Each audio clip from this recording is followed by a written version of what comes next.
Bonsoir Marc, bonsoir à tous. On prend tout de suite la direction de la Suisse pour suivre, essayer de comprendre ce qu'il se passe sur place, ces affrontements qui opposent des manifestants anti-G7 aux forces de police. Ça se passe aux abords des Nations Unies à Genève.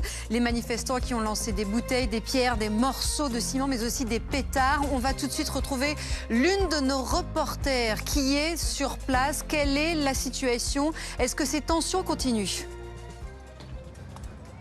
Oui, avec prix de l'essence à la pompe, les voitures électriques et la guerre en Ukraine qui se poursuit depuis maintenant plus de 4 ans. D'où cette phrase, cette décision qui nous concerne tous. On continue évidemment à suivre la situation sur place à Genève après la pause de quelques secondes. Et puis un rendez-vous à vous donner aussi évidemment. Interview événement ce soir sur BFM TV.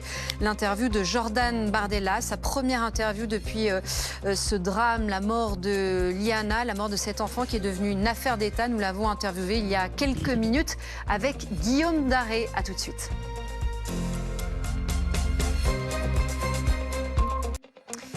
Il est 20h30, vous êtes dans le 20h BFM et nous accueillons évidemment le général Patrick Dutartre, général de l'armée de l'air et ancien leader de la patrouille de France, que j'ai la joie de retrouver chaque dimanche soir. Ulysse Gosset est aussi avec nous pour nous accompagner. Bonsoir Ulysse. On va tout de suite aller du côté de Genève pour suivre la situation évidemment après ces affrontements qui opposent des manifestants anti-G7, le G7 qui commence demain à Évian, affrontement avec les forces de l'ordre. Ça s'est passé aux abords des Nations Unies à Genève.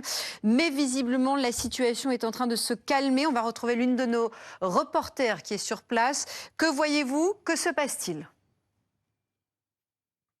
Passons à présent évidemment à votre interview événement.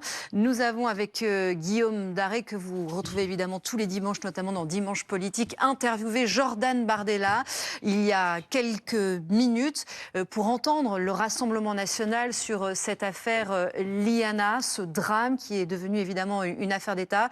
C'est sa première interview depuis ce drame, depuis la mort de cet enfant. Nous l'avons interviewé longuement évidemment sur ce qu'il ferait, ce qu'il aurait fait et les leçons qu'il faut tirer de ce drame.